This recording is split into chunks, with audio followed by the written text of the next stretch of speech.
Il est 18h.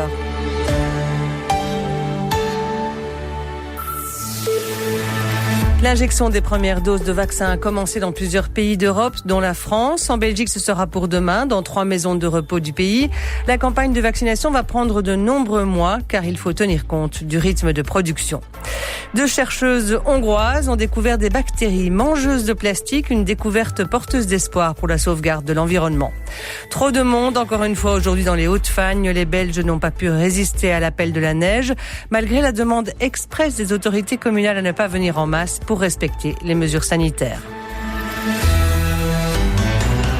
Bonsoir à tous. La campagne de vaccination débute demain chez nous. Les résidents et le personnel soignant de 3 maisons de repos seront les premiers à recevoir le vaccin contre le coronavirus de Pfizer et BioNTech. Cette première phase durera jusqu'au mois de mars. Viendra ensuite le corps médical en première ligne dans cette pandémie. Et au mois de mai, ce sera au tour des plus de 65 ans ou des personnes sensibles. Pourquoi cette campagne de vaccination prend-elle autant de temps ? Eh bien, c'est lié au rythme de production du vaccin, comme l'explique l'épidémiologiste de l'ULB, Yves Copiters. Alors, c'est proportionnel, bien sûr, à l'approvisionnement que la Belgique peut avoir en termes de nombre de vaccins disponibles. C'est-à-dire qu'on pourrait très bien imaginer une campagne de vaccination beaucoup plus rapide, parce que logistiquement, une fois que, je dirais, les choses sont mises en place, ça peut aller très vite. Maintenant, je pense que ce phasage est lié vraiment à ce que la Belgique peut avoir comme dose de vaccin dans les mois qui viennent. Avec le deuxième vaccin qui va être validé par les autorités européennes, le vaccin de Moderna, on pourrait bien sûr avoir en plus, je dirais, ces vaccins même en plus grande quantité, je pense. Et donc, c'est vrai que la stratégie vaccinale en Belgique va évoluer dans les semaines qui viennent proportionnellement aux vaccins qui seront validés et disponibles. Yves Copiters, interrogé par Baptiste Tupin. Demain matin commencera donc symboliquement cette campagne de vaccination chez nous, dans des homes sélectionnés dans chacune des 3 régions. À Puurs, en Flandre, à Woluwe-Saint-Pierre à Bruxelles et à Mons pour la Wallonie. La première résidente à recevoir l'injection sera âgée de 102 ans. Elle s'appelle Josepha. Les membres du personnel qui le veulent pourront aussi se faire vacciner. Keira Daoud est infirmière dans cette maison de repos et dit attendre avec impatience cette vaccination. Avec une certaine crainte aussi, mais avec impatience. C'est un cadeau qu'on nous fait et ce serait dommage de ne pas l'accepter. Vous allez vous faire vacciner ? Oui, tout à fait, oui. Le fait d'être parmi les premiers ? Mais c'est impressionnant parce qu'on se dit on va servir d'exemple, du moins je l'espère très très très très fort, et qu'on va encourager plein de personnes à se vacciner, à protéger aussi. On parle tellement d'humanité, de protection... C'est l'occasion, je crois que c'est vraiment l'occasion. Peut-être un mot sur cette résidente de 102 ans qui va se faire vacciner. Non, Seigneur. Non, elle est formidable. C'est vraiment notre doyenne et elle montre l'exemple vraiment à tous les autres résidents. Et c'est pas une question de courage ou quoi, c'est vraiment une question de bon sens pour elle. Donc non, c'est formidable. Vraiment formidable. Une interview de Sophie Mergen. Le vaccin Pfizer-BioNTech est utilisé en Europe, mais ce n'est pas le seul vaccin sur le marché. Le Maroc est l'un des pays qui n'a pas hésité à se tourner vers la Chine pour commander un vaccin anti-Covid. Le gouvernement marocain a annoncé avoir commandé 65 millions de doses, des vaccins chinois, Sinopharm et britanniques AstraZeneca. D'autres pays comme les Émirats arabes unis, l'Égypte, la Jordanie ou encore l'Argentine et le Pérou ont également commandé des vaccins chinois, moyennant des accords de coopération. Christine Kunda, quels sont les intérêts de la Chine dans les pays du Sud ? Eh bien, les intérêts de la Chine sont multiples. D'abord diplomatiques. Après un échec de la diplomatie des masques en raison de problèmes de qualité, Pékin mise désormais sur une diplomatie des vaccins. Xi Jinping s'est engagé à donner notamment aux pays africains un accès prioritaire à ces vaccins. Thierry Kellner, spécialiste de la politique étrangère de la Chine à l'ULB. L'idée, c'est de rétablir l'image et la réputation de la Chine, mais aussi renforcer son statut, montrer qu'elle a du leadership, montrer qu'elle est capable donc d'offrir des biens publics, que finalement elle agit alors que les Occidentaux ne feraient rien. Il ne faut pas oublier non plus que l'administration américaine, donc sous Donald Trump, s'était retirée de l'Organisation mondiale de la santé, ce qui avait laissé évidemment le champ libre à la Chine. Les intérêts sont aussi économiques et géostratégiques. Sinopharm a signé un accord avec le Maroc qui prévoit une participation aux essais cliniques de phase 3 du vaccin et aussi une présence stratégique de Sinopharm au nord du Maroc avec le développement d'unités de production. L'idée, c'est quand même de peut-être faire du Maroc une sorte de plaque tournante pour la distribution du vaccin ailleurs en Afrique. C'est un hub. qu'on a aussi des installations de production et des hubs qui sont mis en place en Éthiopie, à Dubaï. Donc ça veut dire qu'il y a un marché gigantesque en fait. Et pour la Chine, on parle quand même de milliards de dollars potentiels de bénéfices. Et puisque les laboratoires comme Pfizer ou AstraZeneca s'intéressent plutôt aux pays occidentaux, Pékin dispose d'un boulevard dans les pays du Sud. C'est la découverte de 2 biochimistes hongroises, des bactéries mangeuses de plastique à usage unique, une technologie qui pourrait avoir d'énormes retombées positives pour l'environnement. Explication avec Corentin Laurent. Il ne faut que 7 semaines à ce cocktail de bactéries pour transformer le plastique en une sorte de boue. Lise Madaras est l'une des scientifiques à l'origine de la découverte. Le processus de dégradation est très similaire à la manière dont les feuilles disparaissent de l'automne au printemps. C'est un groupe de microbes qui les biodégradent. Et c'est ce que nous faisons avec nos bactéries et le plastique. Des technologies similaires avaient déjà été mises au point, mais pour un seul type de plastique à la fois. La découverte des 2 Hongroises, elle, permettrait de dégrader les 7 types de plastiques différents qui sont recensés. Une découverte qui pourrait donc bien avoir un impact considérable sur la pollution des déchets plastiques. Si cela fonctionne à grande échelle, ça peut avoir un impact global, parce que le problème avec le plastique, jusqu'à maintenant, c'est que c'était laissé dans la nature pour toujours. Mais une fois qu'on le biodégrade, on le ramène dans l'environnement naturel, il devient une partie de la nature à nouveau, et il devient une partie du système de recyclage global. La start-up prévoit maintenant de construire une expérimentation à l'échelle industrielle. Reste à savoir quels autres polluants leur cocktail de bactéries peut encore digérer. La saison des cadeaux touche à sa fin. Noël et la Saint-Nicolas restent évidemment la période par excellence où s'échanger des présents. Les jouets gardent la cote et pas seulement pour les enfants. Les jeux de société sont intergénérationnels, qu'ils soient électroniques ou non. Les magasins spécialisés ont dû fermer au mois de novembre pour se contenter du désormais fameux click and collect.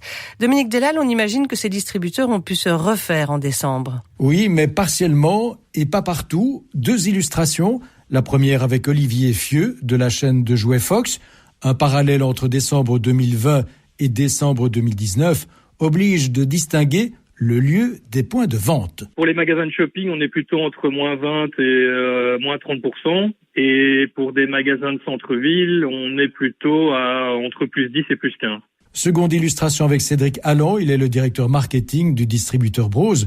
D'un mois de décembre à l'autre, les ventes ont augmenté de 5% environ, mais le mois de novembre plombe les comptes. Évidemment, nous ne couvrirons pas, quoi qu'il arrive, les pertes de chiffre d'affaires que nous avons connues au mois de novembre. Dès la réouverture des magasins au début du mois, les réservations en ligne ont diminué. Évidemment, les réservations par Internet ont largement diminué et que le réflexe a vraiment été beaucoup plus dans le courant du mois de décembre, de venir en magasin. Donc oui, il y a eu un changement de comportement, effectivement, par rapport à ça, et un plaisir des clients de retrouver les magasins. La demande est plus large que les jeux électroniques et de fantasy. Déjà en hausse les dernières années, les jeux de société dont les Escape Games ont encore gagné des adeptes.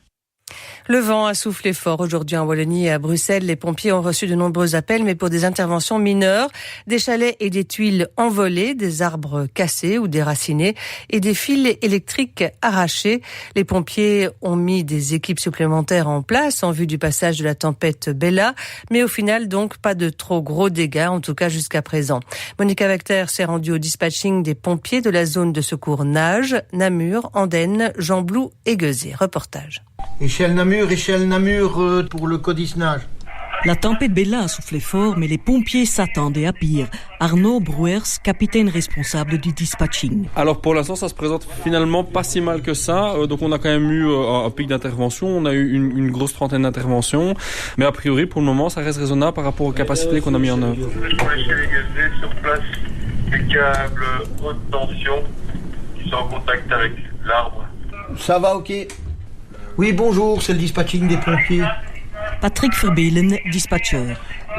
Bonsoir, on a une intervention à Wépion. Notre équipe est sur place, ils ont enlevé les branches dans les fils, mais la tresse est dénudée, donc ils voudraient bien le passage de vos services. Merci beaucoup. Pour le moment, on n'a pas en tout cas sur notre secteur de dégâts graves. Alors il y a des dégâts, il y a des toitures en partie abîmées, il y a des arbres qui sont tombés sur des chalets de jardin, ce genre de choses, mais jusque-là, effectivement, rien de très grave et ça c'est bien. Dispatching Andenne, réaction Andenne. Merci pour le suivre. Un reportage de Monica Vacter. Malgré cette météo peu inspirante, c'était la grande foule ce week-end dans les Hauts-de-Fagne. Les promeneurs se sont massés sur le toit de la Belgique pour admirer les premières neiges.